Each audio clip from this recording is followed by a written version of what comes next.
I bought a lot of stuff to take on the trip when I took my jet ski over to the Bahamas. But was it really worth it? Let's find out.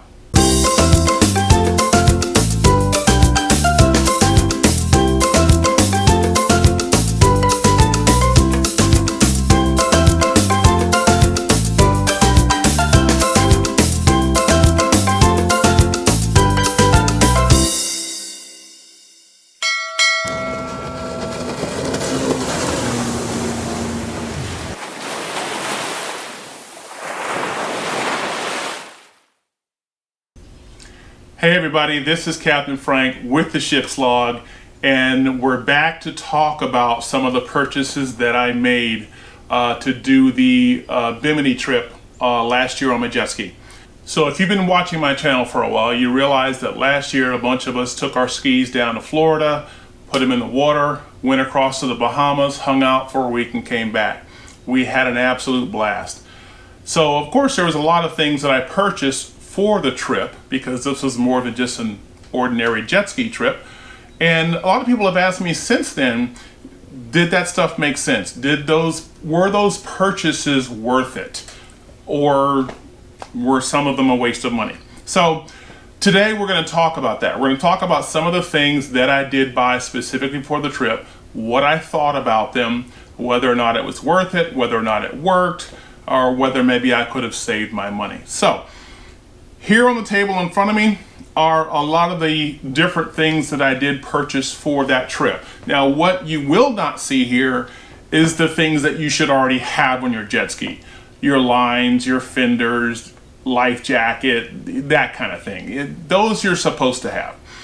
But these are things that I purchased particularly for that trip, and for the most part have continued to use even afterwards. So, without further ado, let's get started. One of the first concerns that I had is the fuel over in Bahamas, whether or not we were going to have access to premium fuel. My ski is a supercharged ski. A lot of the other skis that were going were supercharged skis, and for many of you, you know that they require 91 octane or higher. My concern was that we probably weren't going to find 91 octane in the Bahamas, so we were going to need an Octane Booster. So what I did is I purchased this. This is actually a recommendation of a friend of mine.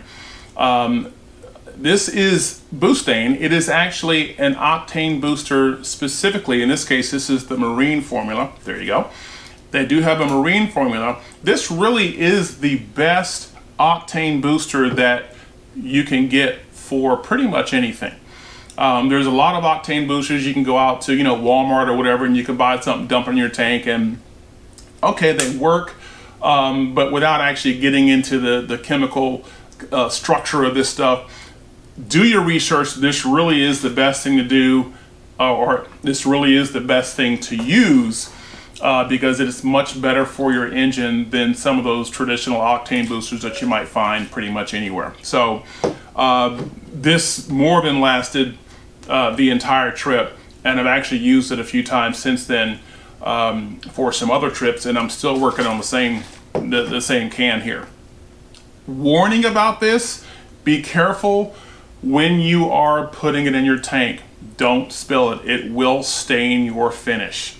I found that out the hard way. Fortunately, it did come out with some polish, so it's not permanently stained, but you do want to be careful with this. The second thing, of course, it's a good idea to have a radio on your ski anyway, but when I got this radio, I also got a headset to go along with it, so that actually I could clip the radio to my life vest, have the headset on, and I can actually talk without actually having to pick the radio up and do this. Headset, the radio works great. The headset that I got, it was supposed to work with this radio, but for some reason it did not. So I don't really have a particular recommendation for the headset, but I literally didn't find out that they didn't work together until we were in the water, and I couldn't find out why people couldn't hear me.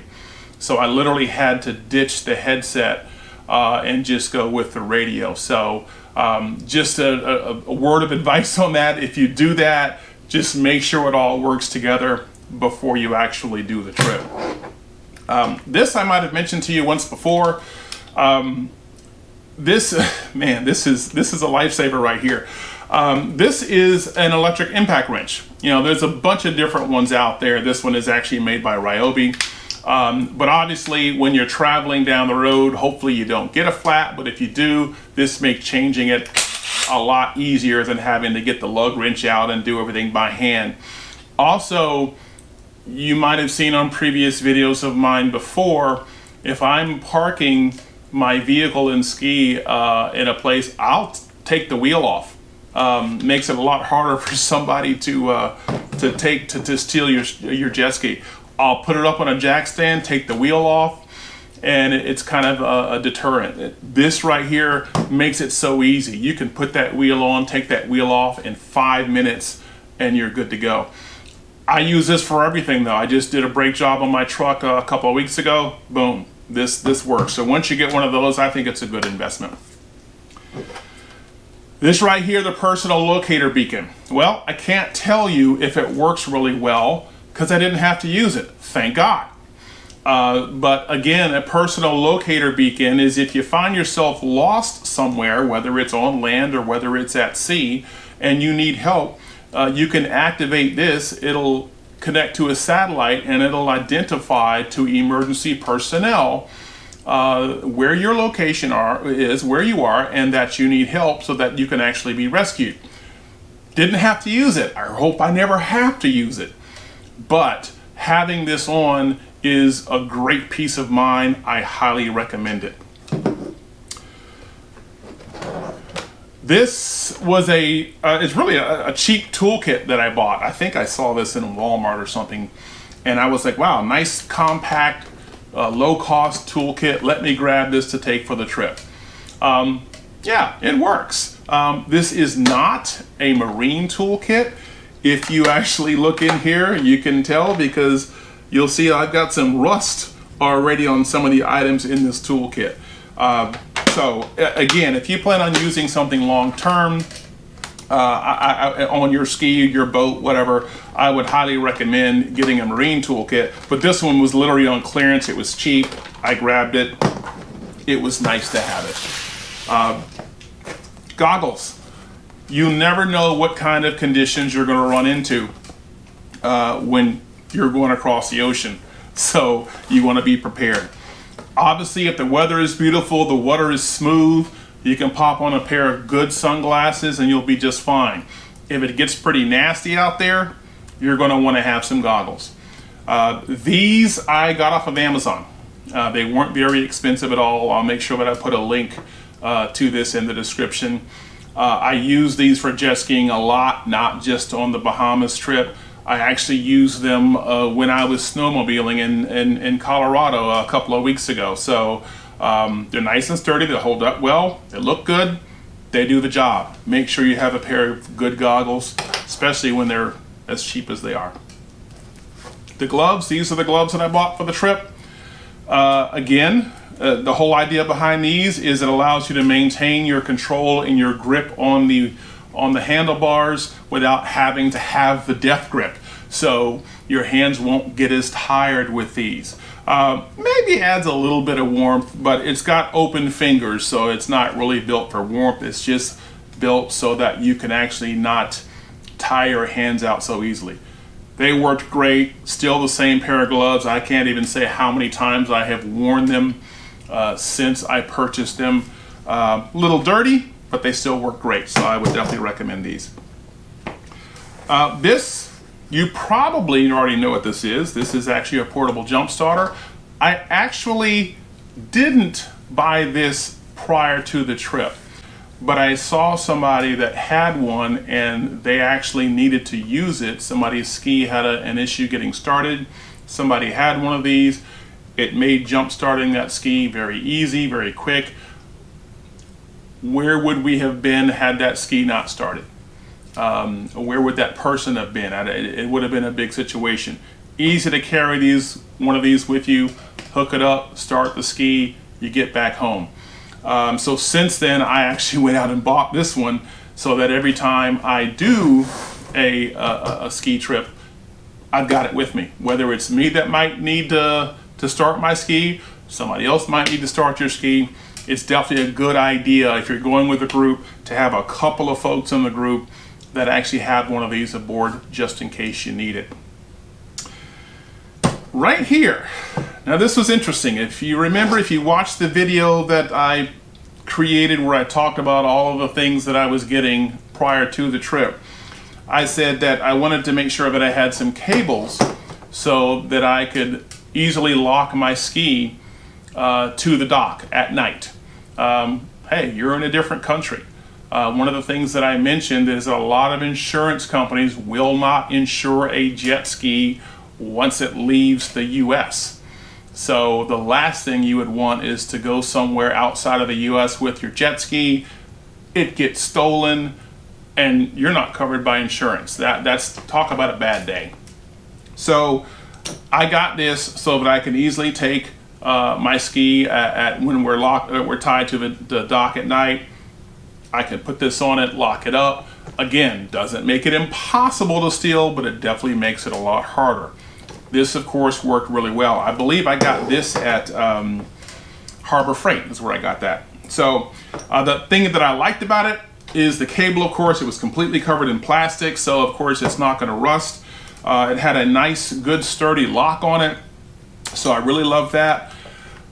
Warning, one of the things that I failed to do is I failed to lubricate the lock itself. I didn't spray any WD-40 in there or anything like that. So that first night we were there and I was using this and my ski was tied up to the dock, it was locked to the dock using this, it rained first of all, but also you've just got that salt air. So now we have, that salt water and whatever getting up into this. The next morning it was extremely difficult to get this thing unlocked so that I could use my ski again. So I of course didn't realize it at the time. I should have thought about it. If I had sprayed some WD-40, maybe some silicone spray or whatever in there, it would have been a lot better. I literally had to fiddle with this thing and play around with this thing for probably 45 minutes until I got it working again. Fortunately, somebody there did have some WD-40 and I kept spraying it in there and working it and spraying it and working it, and I got it back working smoothly again. So if you get something like that, really any kind of lock, you're around salt water. Salt water can really be nasty on metal parts and things. So you want to keep those things working as smoothly as you can. So don't forget to do that kind of a thing. Okay, the next item is my water shoes. I actually, in the video that I did prior to the Bahamas trip where I talked about all of the things that I bought, this is one of the things that I was really looking forward to. I really liked the look of them, and I was really looking forward to seeing how they worked. But if you noticed, if you watched any of the videos from my Bahamas trip, you'll notice I wasn't wearing these. Why? Because I forgot them. So unfortunately, I was wearing these old canvas shoes that I had, and by the time the trip was done, those things were wasted. But I have worn these several times since that Bimini trip, and I gotta tell you, I really do love them. First of all, I was excited they had them in my size because I have a large foot, but these are very light. You can hardly tell that they're on your feet. When you do get in the water, as soon as you step out of the water drains out of them just instantly. They have a nice look and feel to them. You can jump off your ski and walk right into a store or something and it looks like sneakers. So they work really well. I really love them. The one downside to these is, let's say you get up off your ski, you walk up onto a beach and you get sand in there. The only way to get that sand out is to take them off and rinse them out. That sand is not going to come out automatically, so that can be kind of a nuisance. But then that's going to be any shoe outside of maybe a sandal. They're not quite as durable as like sneakers, but then again, you're not going to wear sneakers on your jet ski. It's a different purpose. But I do really love them. They weren't very expensive either. I'll make sure that I put a link to these in the description as well. Waterproof phone case. I gotta be honest, I don't use these a lot. I'm pretty comfortable with putting my phone inside the compartment on my ski and knowing that it's going to stay dry. But I have used this a few times, and of course it works really well. There's a lot of different varieties out there. You just want to make sure that you get one that is a good quality and it's built well, and this one actually is. This one's actually made by H2 Odyssey, and it can actually hold a pretty good sizable phone, and the clasp, if you will, it's nice and tight. It's not going to come loose very easily. It's going to keep your phone dry. It's clear in the front, so you can actually see your phone, even without taking it out of the pack. So definitely a good one, especially if you've got somebody maybe riding on the back of your ski and they want to keep their phone near them. They can put their phone in this, wrap it around their neck, and they've always got access to it without having to ask you to put it in and out of the compartment whenever they're done using it. So definitely a good one to have right here. While I already had a life jacket, I got this one specifically for the trip. The reason I did that is because I knew that for the trip, as we were crossing over, I was going to need to have quick access to things like my radio. I needed to make sure that my personal locator beacon was attached to me. Quick access to whistle pockets for whatever I might want to have. My regular life jacket doesn't have all those things, but this one does. This one is actually from Jet Pilot. Jet Pilot actually has a few different types of life jackets, but I picked this one because it has all of those things. I've got pockets here, and I've got an attachment for a whistle. I have an attachment for my lanyard for my ski. There is actually, it actually came with this whistle right here. This right here is for you to put your radio on. It actually even has a mount for a GoPro camera, which actually I thought was pretty cool. So it's got handles. I mean, if you fall in the water and somebody needs to help you get out, it's even got handles on the top where somebody can actually help you get out of the water. So thought it was a really cool life jacket. It is a really cool life jacket. It's pretty much my primary life jacket now when I'm on my skis. So handles on the side, so if is a rider riding with you, they can grab onto the handle. So I really like it. A lot of people have bought these and seem to like them. I would definitely recommend this. I believe I got this one on Amazon. I'll put that link down there as well. You definitely want a dry bag for a trip like this. There's a lot of different manufacturers of dry bags out there. This one is a 20 liter. They do come in different sizes depending on how much stuff you have to carry and so on and so forth. This one's by Earthpack. They all work pretty much the same way. Is once you put your stuff in there, you fold it down a few times, and then you simply clasp it. And it's got a way that you can throw it across your shoulder and take it with you. I stuffed all my clothes in here. They stayed absolutely dry. A lot of you know that a lot of times that front compartment on your ski, it's not 100% totally watertight. Put your dry bag in there with the stuff that you want to keep dry, and you're good to go. I think I got this one on Amazon too. All these things that I actually did get online, I will make sure that I put a link to them in the description, at least the ones that I think that are worth it anyway. So, but yeah, this is a good thing to have as well. I bought a cooler to go in the rack that I have on the back. This I actually got at Walmart. This is one of, it's actually a pretty good cooler. It was a perfect size for the rack, worked really well. The one thing I didn't think about, and I should have, is the zipper is metal. And of course we already talked about what salt water does to metal. It worked, it still works, but I did remember when I got back, I had to do a lot of work with that zipper to kind of get it back in a working condition. So if you do take a cooler that has a metal zipper, I would definitely recommend using some WD-40 or something on it to help protect it. Better option, get a cooler that maybe has the latches that you don't have to worry about a zipper. But this actually worked really well for me as well. One more thing. The anchor. Prior to going to Bimini, I had just kind of a regular mushroom type anchor for my ski, and I didn't think that that was going to cut it, and I'm so glad that I thought about that.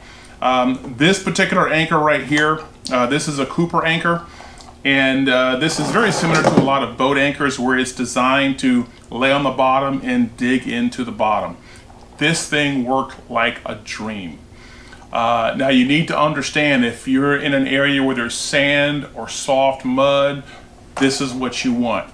If you're in an area where the bottom is a bunch of rocks, this is probably not going to work so well because it's kind of hard to dig into the bottom. But for where I was and for most of my applications, this thing works wonderfully. So I got the anchor. I have about, I think, 5 foot of chain that's on the anchor itself before you actually get to the anchor road, or before you actually get into the rope, I should say. And that chain actually helps it lay on the bottom so it can pull and dig in. And once this thing digs into the bottom, your ski's not going to go anywhere. So you could easily, anchor in, 6-7 feet of water, put out plenty of road so that it has the ability to lay on that bottom and just pull and dig in, and you are absolutely good to go. So I highly recommend this. One of the things that I did do, we talk about that salt. I bought a hook so it would make it easy to hook onto the ski. Supposedly this was stainless steel. It was clearly a cheap grade of stainless steel because you see what it looks like now. So obviously I've got to replace that. But the anchor itself, this thing is a dream. One last thing. I don't have it here today, and who knows, maybe it's because I actually threw it away. But I did get a siphon. I actually had a can of fuel on the back just in case I needed to refuel on the way across to Bimini. Turns out I did not have to refuel going across to Bimini. By the time we got to Bimini, my ski still had about 4 gallons left on the tank. But it's one of those things where, yeah, you want to be prepared just in case.